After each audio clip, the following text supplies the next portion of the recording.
আলাইকুম ওয়া রাহমাতুল্লাহ। এতক্ষণ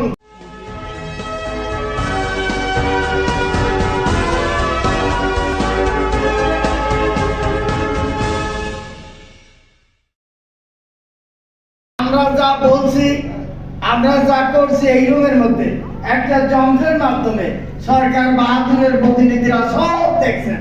আপনাদের প্রতি আহ্বান জানাচ্ছি, আপনারা আমাদের সাবেক শিক্ষা উপদেষ্টা 9 তারিখে এই 5 জনের 3 জন আমরা আছি, অধ্যক্ষ মাইনুদ্দিন, অধ্যক্ষ মাহবুব রহমান, আমি আব্দুর রহমান সহ আমরা সেদিন সাবেক শিক্ষা উপদেষ্টার সাথে 5 জন বসেছিলাম। শিক্ষা উপদেষ্টা বলেছিলেন যা দিবেন তা ডিসিশন নিয়ে বলছেন, তার রাস্তায় যারা লাফালাফি করছে তাদের সাথেও বলছেন। আমরা সরকারের কাছে সেই ওয়াদাটা বাস্তবায়নের আহ্বান জানাচ্ছি। দ্বিতীয় কথা হচ্ছে, আজকের প্রধান অতিথি প্রফেসর মোহাম্মদ রুহুল আমিন, আদরের কলিজার ছোট ভাই, কয়েকদিন আগে ইবতেদায়ী মাদ্রাসা নিয়ে রাতে মাঠে বালুর মধ্যে আল্লাহর কাছে কান্নাকাটি করছে। ঢাকা বিশ্ববিদ্যালয় শিক্ষক এবং ছাত্র দিয়ে তার দোয়া, তার কান্না আল্লাহ রাব্বুল আলামিন কবুল করেছে। সরকারটা ওয়াদা করেছে যে আমরা ইবতেদায়ী মাদ্রাসাকে জাতীয়করণ করব, একটা ওয়াদা দিয়েছেন। আমরা প্রথমত আগে এমপিও মুক্ত জাতীয়করণ চাই।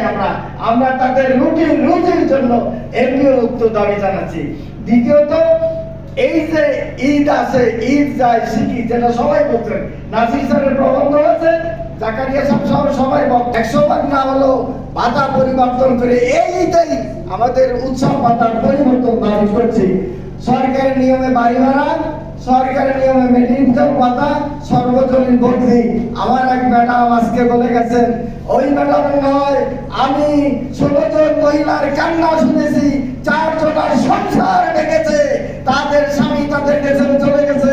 গাজীপুরে একজন মহিলা বাসায় ভাড়া থাকতেন, সেই বাড়িওয়ালার কর্তৃক আক্রান্ত শিকার হয়েছে। আমি 16 জনের মহিলার বক্তব্য আমার মোবাইলে রেকর্ড করা আছে।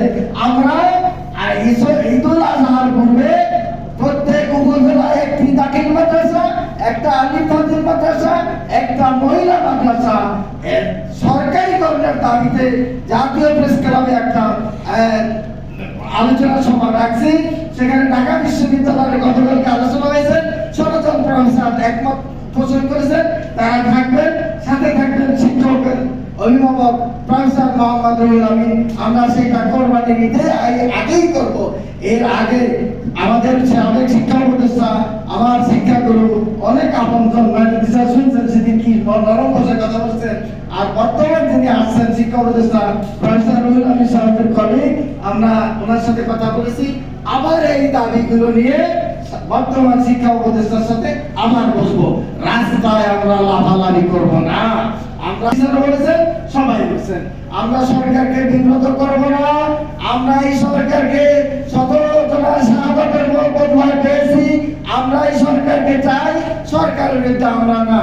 আমরা সরকার যে ওয়াদাগুলো করেছেন, সরকার যে কথাগুলো বলেছেন, আমরা সেটা বাস্তবায়নের অনুরোধ করছি। সাথে এক কথা বারবার আছে, ছোট্ট ছোট্ট করে শতভাগ উৎসব ভাতা আমরা এই উনি ওয়াদা করেছেন আগামীতে আমি এই দিক থেকে উৎসব ভাতা দাবি করছি। আর ছোট্ট ছোট্ট কথা, সরকার এক গ্রুপকে বদলে দিবেন, এই এক বৈষম্য। আমরা এই বৈষম্য চাই না। আমরা বলতে চাচ্ছি সর্ব